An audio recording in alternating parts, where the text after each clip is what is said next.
What's up, everybody? I'm Ethan with Fight Me on this. I'm Jill at Coach Jill. Yep. You were already right. What's wrong with you? You know who I am by now. And we have a guest. Oh, I'm supposed to introduce myself? No shit. Oh, okay. I'm Maggie. I'm a real estate agent here in Edmonton area with SCHMIDT Realty. SCHMIDT Realty. Yeah.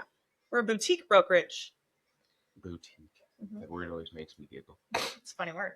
What, okay, like by definition, boutique means you just do like smaller. It just means like there's one SCHMIDT Realty. It's independently owned, and we are not associated with any, like, we're Remax, just literally your own entity. Literally our own little thing. Yeah. Cool. Hard. What was hard this week? Even though we did them yesterday. I know. We just did this yesterday, so. Oh, well, I'm selling my car. I'm buying a new one. And that whole process is just annoying. Like dealing with Facebook Marketplace and also dealing with men lowballing me on my car. So that's been like an annoyance I knew would come, but if one more person offers me $19,000 for my car, I'm going to scream because it's listed at $23,900 and everybody's like 19. What? How did we get here? So that's my current annoyance is every time I see a message come through, it's like $19,000. No, go away. That's my current hard. That's valid.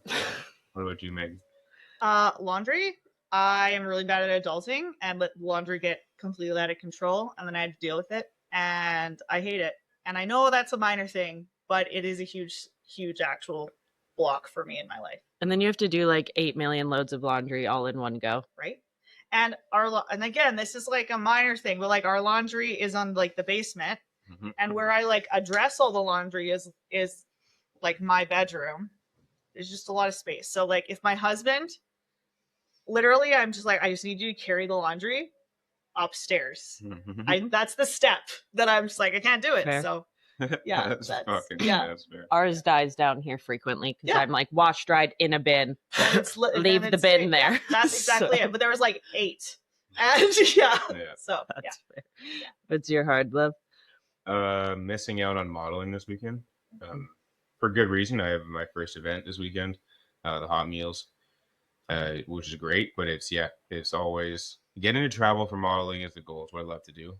So to miss out on going to BC hit me this morning, seeing all the updates for it. So yeah, just sometimes it doesn't work out that way. I've had to turn down many modeling opportunities of travel, but this one he was right there, and life happened.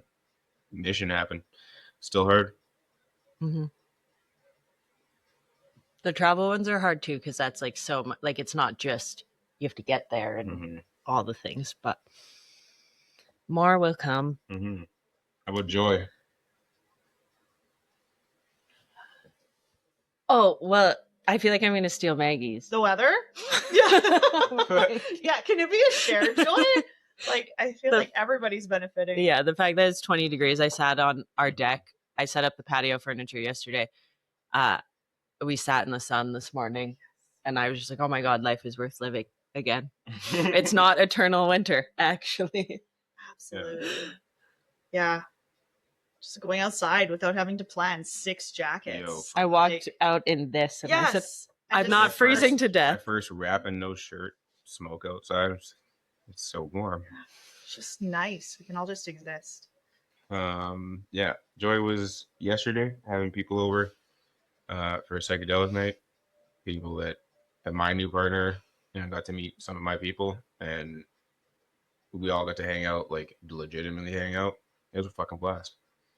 Everybody had a good time. Brian got a speeding ticket just now. And if you guys have been here for a while, then you've heard many stories of Brian, but we love him. Adulting's really hard for him, though. Especially on when he like gets to play with his friends. Because like, we could have communicated that he had to be home last night. Okay, for context, Brian works in Banff, in case anybody doesn't know this. So he came to hang out psychedelic, but didn't tell me that he had to work today. So like I could have sent them home in an Uber at some point last night instead of turning all the lights off and just letting them crash where they dropped. Yeah. And so Brian, like, they left at like 7 o'clock this morning, and Brian or Jess is texting his partner. And he's like, yeah, Brian's probably flying down the highway. I love hosting. I love having people in my house. I love watching people connect. I have just like immediate conversion when new people choose to converse and laugh and share and just be with my other people. I love that shit. I live for it. It's been a long time since we've had that many people in this house just vibing together. On today's episode, Thank God I bought this couch because it really serves the purpose. Yeah, 5 people on I'm the like, couch. wow, This is a nice couch. 5 I humans like how can fit deep on. it is. it's like, yeah, you can lay without moving pillows. Absolutely. And this thing is like a bed on its own. It's fucking crazy. Okay, Question. we have a question from the live. Okay. Hi, Maggie. I would love to know what it took to become a realtor in AB. Oh yeah, okay. That's a great question. So in Alberta, there's a whole bunch of steps, and I'm probably gonna miss some, but as a whole, you need to take a couple courses through you go to RECA, RECA website, the Real Estate Board of Canada. They kind of have it all laid out. There's some courses you have to take, there's some exams you have to take. Then you have to find a brokerage that you want to work for. So that's probably the hardest part, because the courses, it's coursework, it's a test, you study. The tests are not easy, and none of this is cheap. I think to get my license and then to like get established, like it was several $1,000s. Like it's to be an agent in Alberta is several $1,000s just to exist. And it's 100% commission. So if you're not not working and like finishing transactions, it sucks. You make nothing. So you do the courses, you do the tests. Then, so what I did was I was really, really interested in finding the right brokerage. So I interviewed, I don't know how many, 4 or 5. Your brokerage, like I say interview, and it's kind of like a job interview, but brokerages make no money if their agents don't sell. You literally pay them to be a part of the brokerage. So like sometimes you pay a monthly fee and a commission split. Sometimes it's one or the other. It's a whole bunch of different combinations. Wild. And they all provide very different services. Some literally provide you your license because it's your brokerage that applies for your actual license. They're like in charge of you. So if you don't have a brokerage, you can't have a license. So like my brokerage is one of the best training brokerages in Alberta. And that's why I chose it. I chose it for a few reasons. It's boutique, so it's local, it's locally run, it's women led. We love that. Which is amazing. I was like, I love all these women killing it. And it's something called common law, which means if you're a client of any of the agents in our brokerage, all of our paperwork is transferable. So if you're my client, you're all of the agents' client according to the paperwork. So if something happens in my house and I cannot, like I'm at the hospital for like a week, I cannot work, anybody can step in and take over my stuff. The clients never have to wait for me to figure it out. So then where does is it still your sale? Or does it like, for time rendered, is it like percentages of that shit gets chipped away? So we have something called fair share. Yeah. So everything is broken down to like, if you do this, you'll get this % of the commission. It's broken down very specifically. Follow up. Yes. How catty is it? Not at all. Oh, not at all. Do you think that's because of the boutique that you're at? It's because of the culture in my specific brokerage. Because something like Remax, I'm like, there's no fucking way that they're not catty and stepping on people. But like here, it seems like it's handed. Like if I scratch your wreck, you have to scratch mine for this to work. Or nobody sees mine. We only want each other to be like, well, from where I'm sitting. Yeah, no. It's like you're successful, I'm successful, we're all good, right? Mm-hmm. And I mean, at the end of the day, it's in my best interest to get along with everyone, because let's all face it, nobody is immune to shitty things happening to them. I want somebody to be like, let's take care of Maggie. Yeah. Let's take care of Maggie's clients. Let's get this sorted out. So that's, they also, the way that my brokerages is run, they have something called now that it's like mastermind, I think we called it. I don't remember. But it's training. It's literally hours and hours of in-person training going through all the different things you deal with in real estate. And then for the first so many transactions, you have access to a troubleshooter, so a person on call, to literally walk you through any questions you have. Nice. The thing about being a real estate agent is you do all this training, you do all this coursework, you learn all these theories, but the first time you're like working with a client, trying to write a contract, there's a lot riding on it, and it's hard to do, like, to Straight in transfer that. practice, hard on right? paper. So having that was the most important thing to me. I did not want to get involved in something where this is people's, like, most of their money, right? The last thing I wanted to do was to do something out of just, like, ignorance to screw that up. So I wanted to be as highly trained as possible. That's why I chose them. No regrets. That's our structure. So you interview a bunch of brokerages. Once you find one that you jive with, you set it up with them. You sign a contract with them. I'm like you're a sole proprietor. I still am running my own business there. I guess I'm like a subcontractor. Yeah. So yeah, that's it. And I say that lightly because it took me 6 months to do, and I was working at it pretty hard. Some people ask me that, and they think it's like a weekend course. And Yeah, no, that's fair. That's a good time qualifier, because I guess like it does sound, and then the running joke, the running insult is like, you get a fucking weekend course to be a realtor. Like, what do you have to fall back on? Like, absolutely. That is literally the running joke. So it's interesting that it actually took that fucking long. Absolutely, and that with was effort, me, like, with effort, with effort, and like, I'm not the speediest, you know. No, but it's like, but I was but working intention. Like, it's Yeah. not like it was like a. Yeah, like after work, because I fucking remembered I have to do it. It was like, no, I have like 3 hours that I sit down and do this. Exactly. Yeah. So that was my journey, and I mean, it's the kind of thing. So I think like the stat is, and I might not get it exactly, but I'll get it pretty much. For everybody who becomes a realtor in 2026, I think it's like 80% of them will quit by the end of 2026. That makes sense. Yeah. And of those 20%, by the second year, like 80% of them, because it's so hard, and it's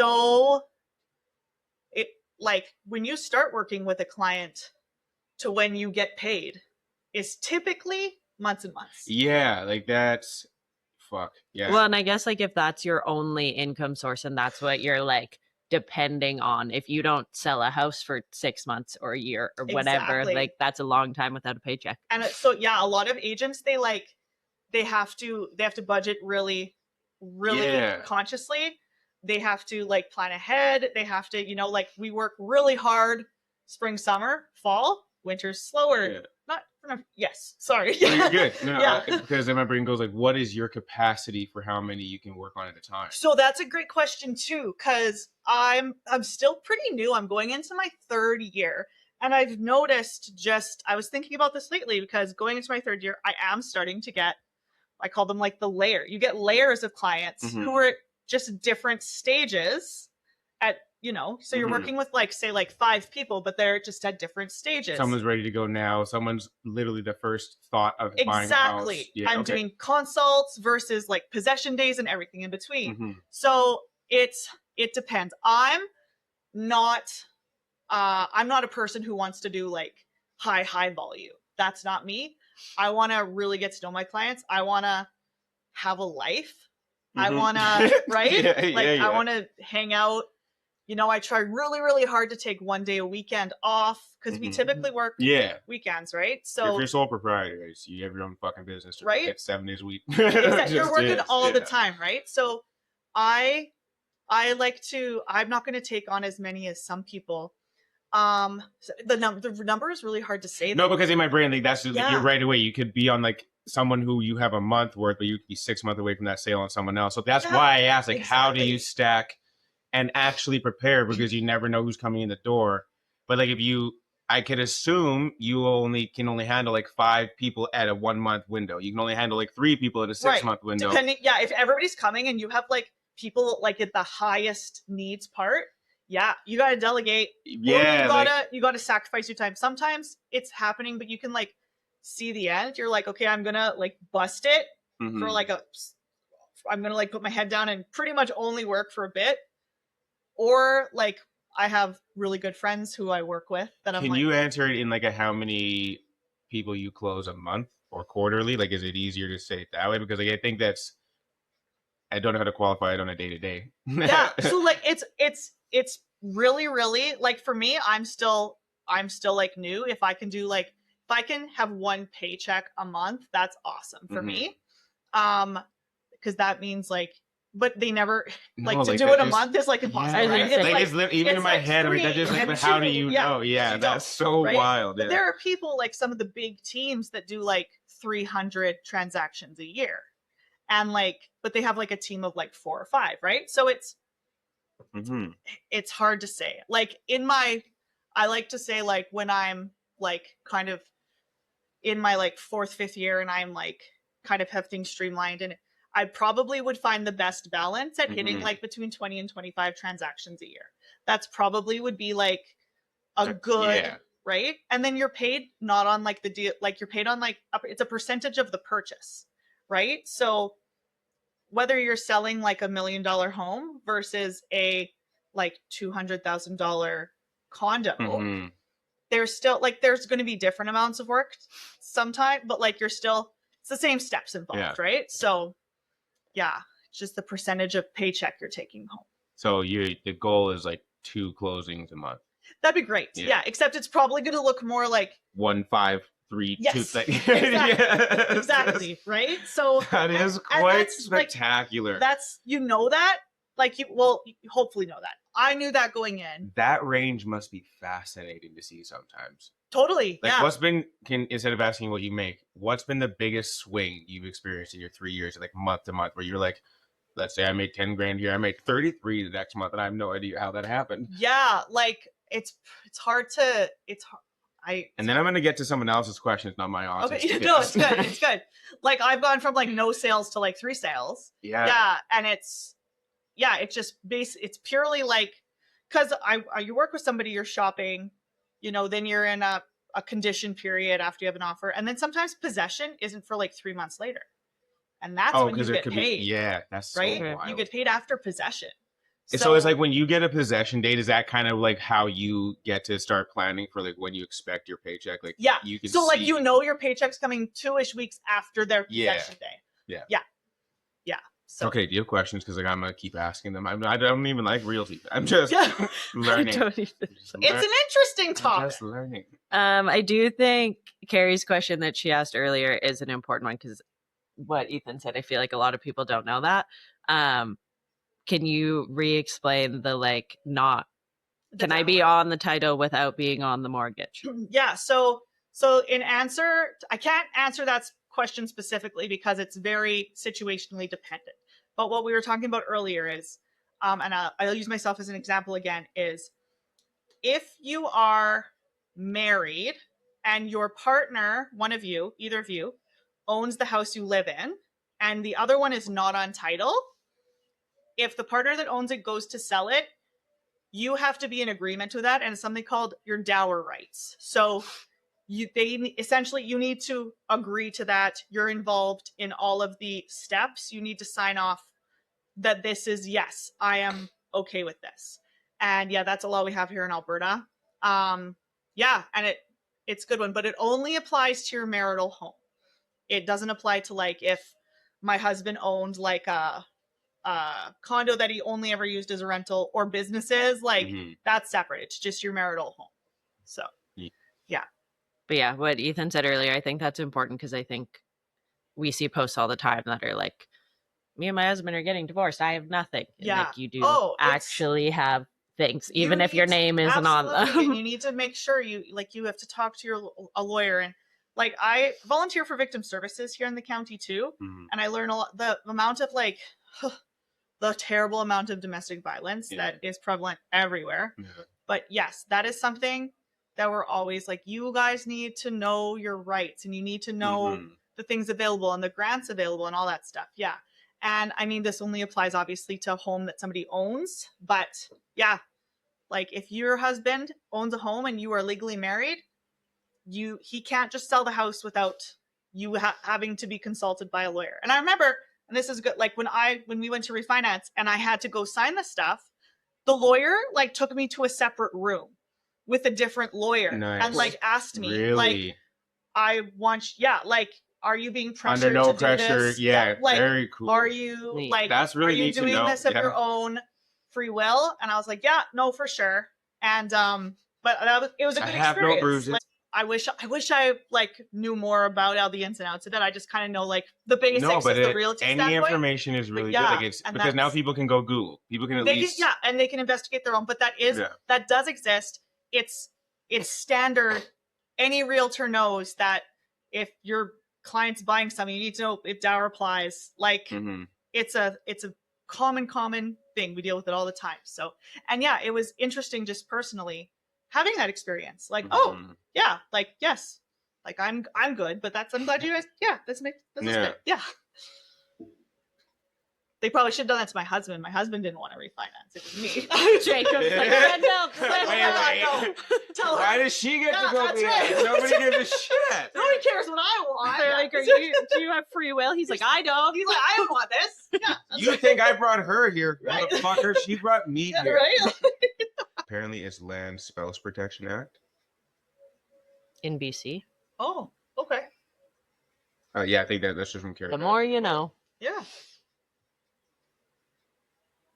And just one parting from Calloran.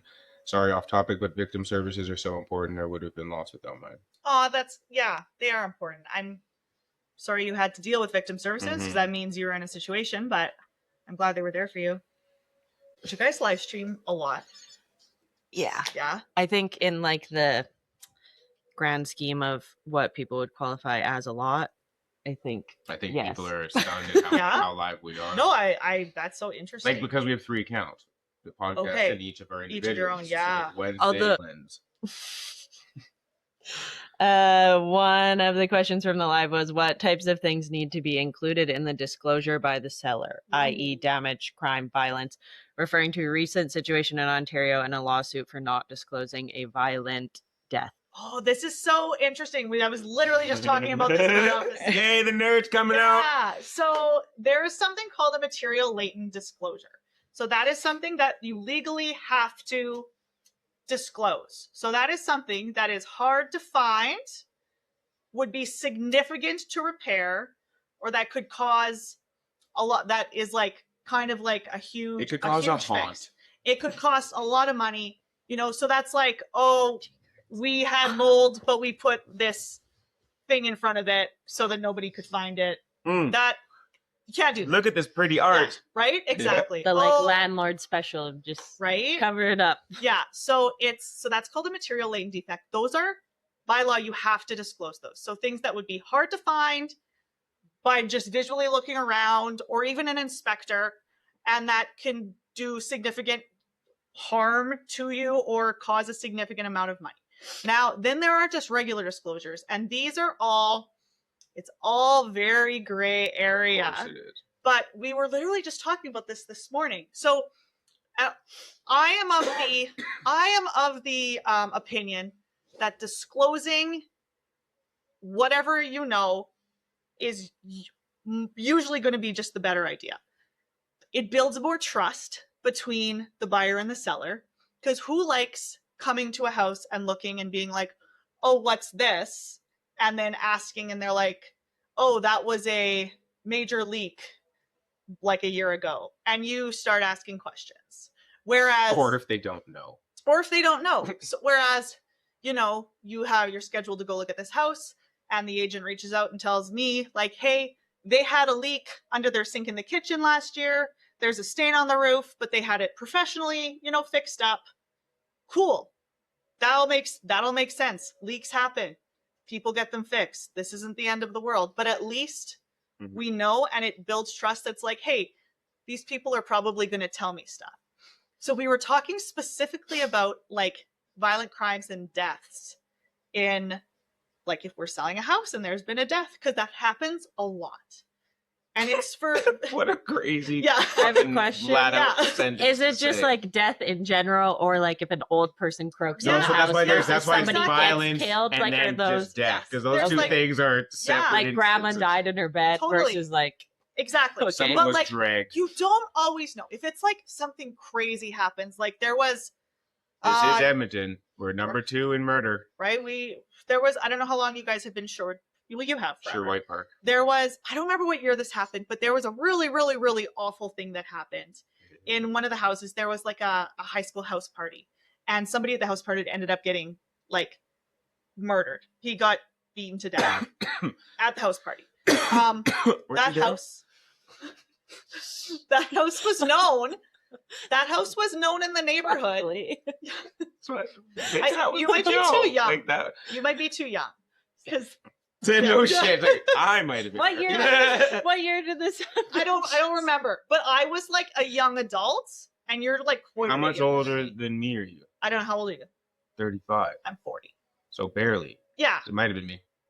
No, this was like so it was whatever. In this neighborhood, I that think house. you underestimate how long I've been at this. Ethan's like, oh, I remember that. Ah, That's what I'm like, hold on, this sounds familiar. Let's say then, yeah, but like so in that neighborhood though, that house was known as the murder house, right? Tough. So Why like do I know that house? because that's what it was called, probably in all of Sherwood Park. Because this was a time where like I think that was the first murder I had heard of in Sherwood Park.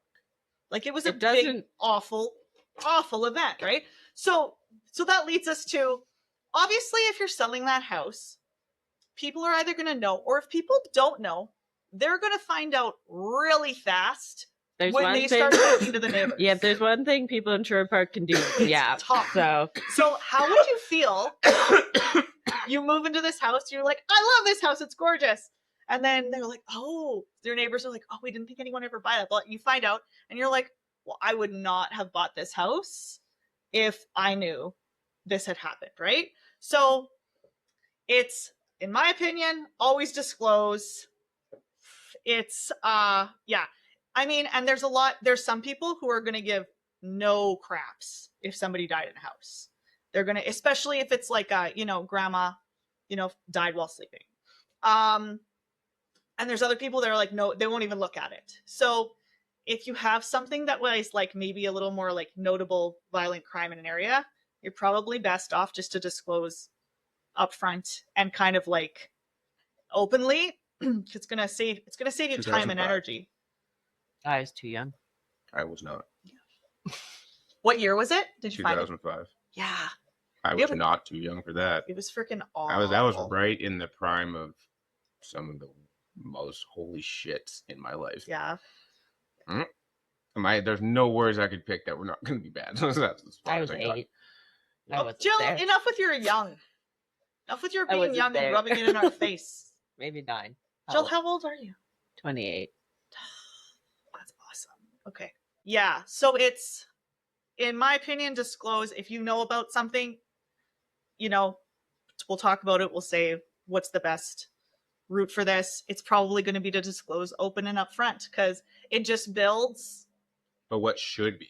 Oh. I think the question was what leads. Oh, sorry. So yeah. Sorry, so, no, I realized yeah. I'm like, I think that's almost the answer, but I think the actual finish was What types of things need to be disclosed? Anything that will affect your health or cost you a ton of money to fix. So yeah, you have mold, you have, your foundation is messed. There was fire damage. That there was something built that's not up to code. Stuff like that. Stuff that like would be a huge, huge pain in the butt when the people figure it out, because people are going to figure it out. It's funny that you say foundation. I looked at Ethan because when we moved into this house, this foundation is like unwell under you can like feel the holes in it. And my mom was like, this would be a good little first house to buy. I was like, not for me. There's already too many things I would need to, like, I'll live in it to rent it. Right, but yeah, like, it's not my responsibility. Yeah. Yeah. It's hard. It's funny too, right? Because like the thing about finished basements is they're awesome because it's living space, but you don't know anything either. Like it's like I can't look at it. So yeah, sometimes things. and this is like new carpet. Well, and like you wouldn't know. And that's what he said. Like, we just had new carpet installed, and like you walked in the basement over here, and you're like, If you step down off those stairs over there, you like land in a pothole, and I'm like, not sure what's happening over here, but none of my business Serious actually. shifting, right? Yeah, your problem, bud. Yeah. And that's like the same when I lived in my apartment downtown. Like my whole window in my bedroom leaked, and like the water would come through my window, through the wall, out through my floorboards in my bedroom. But like I didn't know that was a thing because I moved in June, and Right, I of didn't course. learn about it Yeah. until like it really caused problems. It rained for like 4 days straight, and it started to leak. But then in spring, when all the snow was melting, I was like 24 out of 25 floors. So everything would like run off the roof into my window. But like half those things you would like if I bought that apartment, I'd be pissed because now I don't know this is a problem until I've lived here for 6 months. Exactly. Right. Yeah. And how would you know? Mhm. Right. But they knew. Yeah. So The 100%. second I said it, and they said, "What?" I said, "You're a bunch of liars." yeah. I can poke my finger through this drywall. Oh, So, brutal. but like the perk of renting is I can just be like, I'm out of here. See ya. Yeah. No, for sure. "Goodbye." I mean, that is absolutely. Yeah. Mhm. Would you care if somebody died in the house you were wanting to buy?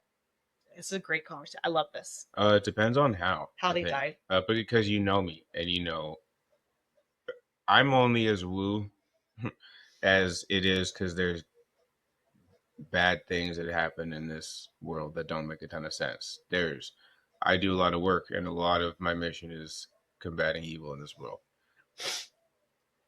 Bad juju is bad juju.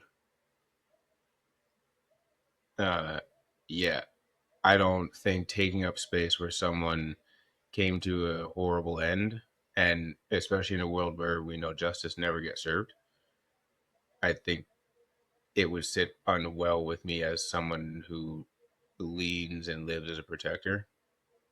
It would disturb my soul because I know that it wouldn't. They aren't at peace, and that would bother me. And then we know what happens when I get bothered. Yeah, just like even if an old person croaked in their bed, I'd be like, "You still here? Yeah, like Did you leave this I want house, or are you still I want hanging?" no part of anybody else's unfinished business because I'm just a problem solver. Have you sold a house where that's been disclosed and people are like, "Never mind, I'm out"? No, I have not, but I know like we were talking about this morning, and people, yes, like it is very and people who care, like people who like really like that's a deal breaker for them, they'll typically ask. Like, and you can be like, I don't know. Like sometimes it's really obvious, like we're selling this house on behalf of the man who died here's kids, right? Like we know a lot of it. Sometimes we don't know as much, right? Like we only know as much as what we can gather. Yeah. I mean, and it's yeah. I like personally, I'm with Ethan. I think it would depend on the vibe that the house Like gives. I think that if it was just an Yeah. old person that went in their sleep, no problem. Right, I wouldn't even want to know. Yeah, yeah.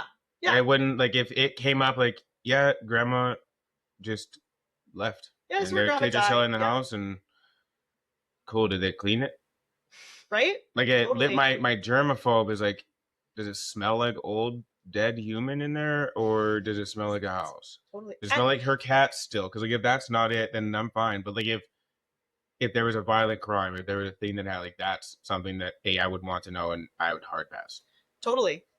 And then like there's the whole like I don't know, I think and this sounds like when I walk into houses, like houses give off vibes. Mhm. Like for sure. So like I think houses can give off a really bad vibe, and no one died there. It's just like weird Mhm. things are like this is not a great place. But that's like because And, like, somebody yeah. was doing something they weren't supposed to. yeah, In a it's like- very direct way. right. It's like houses have like huge vibes, and like yeah, and some yeah, and I mean maybe I think about it too much, and maybe that's why. But I don't know. Like some people do not care. Like You can it's say like there's- purely business to them, Yeah. and that's cool. And like I don't know. That's one thing. It's interesting because like before I was a real estate agent, and then when I met Jill, this is what I was doing was I was a postpartum doula. So I was helping families when they were bringing a baby home after like bringing a baby into the family. So I like would help them with that transition. And now I feel like I'm doing the same thing but different, where I'm just helping people through a different transition in their life. And I don't know, it comes with so much emotion. And like when you think about real estate, you think, oh, that's so exciting, that's so fun. sometimes it's awful. Yeah. Sometimes it's like, we can't pay our bills.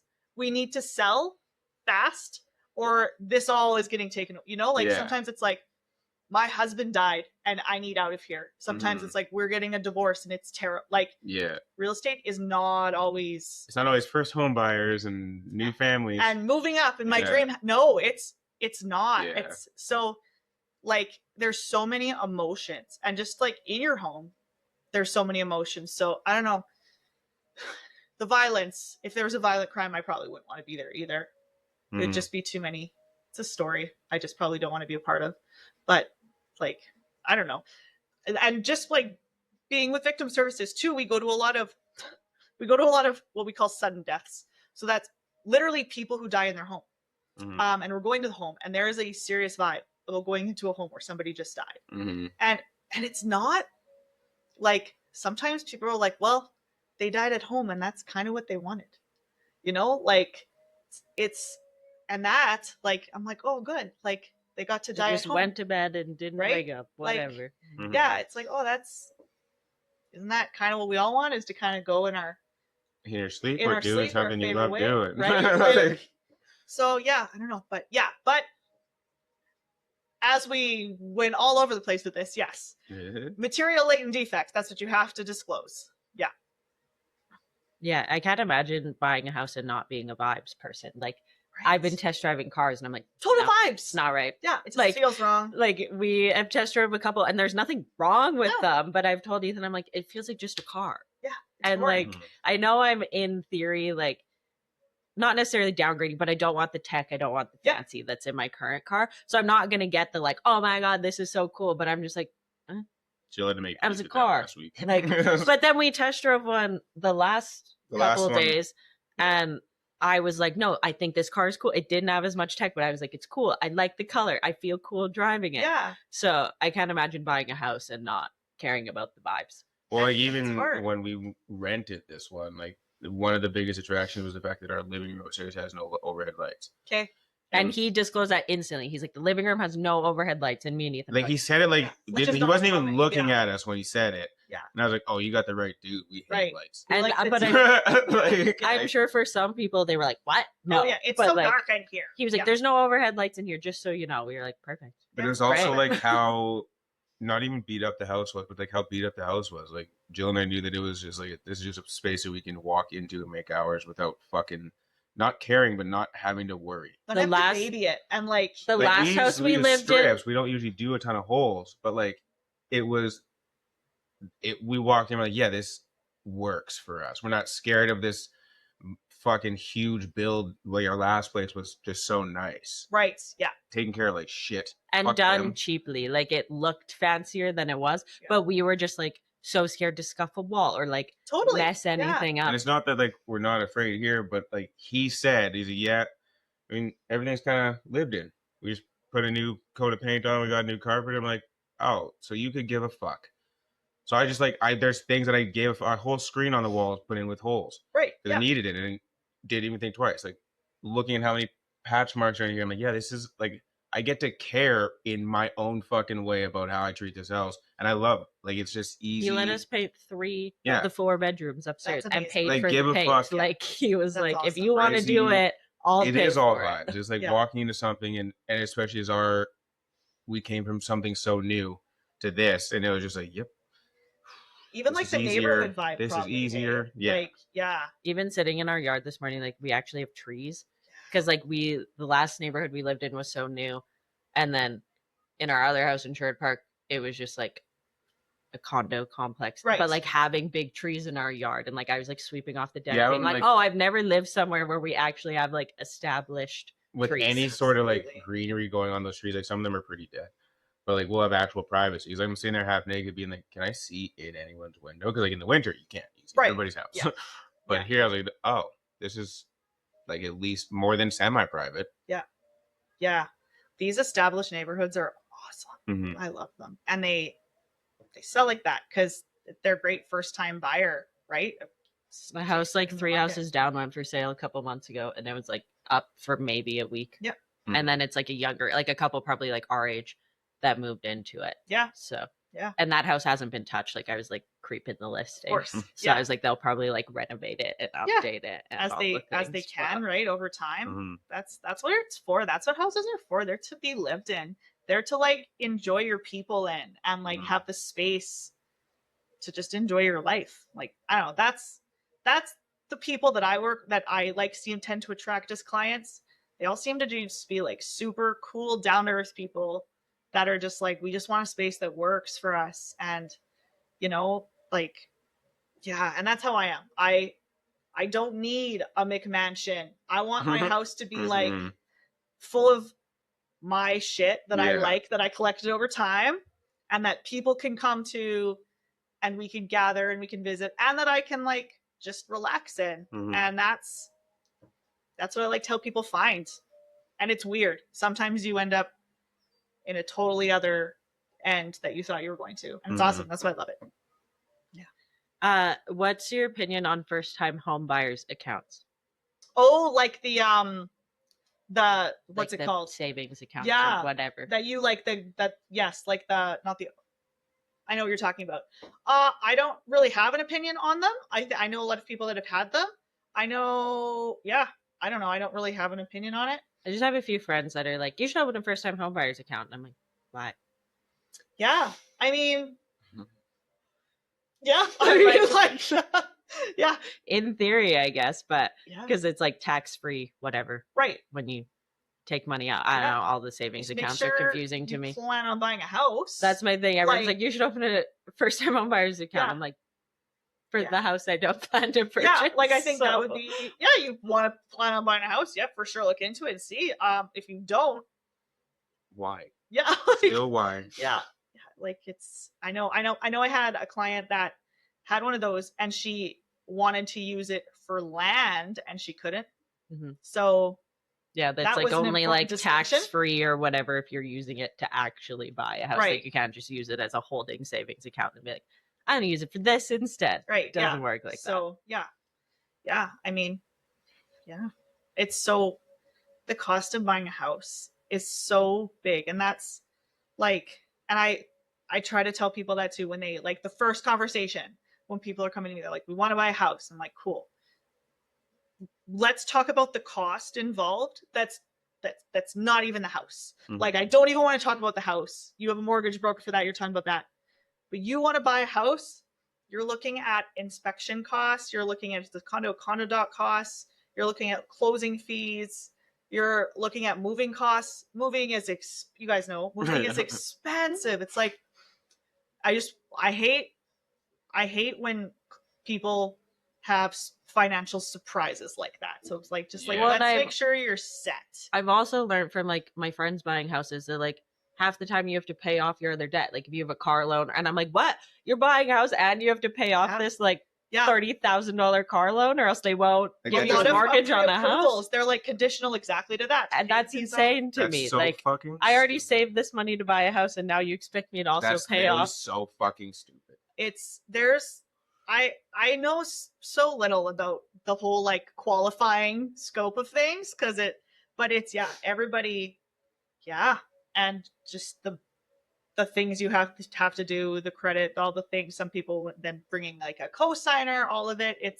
There's so much to it, and there's so much pressure. And one thing I will just say too is, if you've done all that, you've purchased a house, and now you're just waiting for your possession day, do not do anything different with your finances, because it can affect your closing day. And it's very important. Like sometimes people will, So if you like bought a new car in between those things, yeah, and your mortgage broker will tell you that like your financing is dependent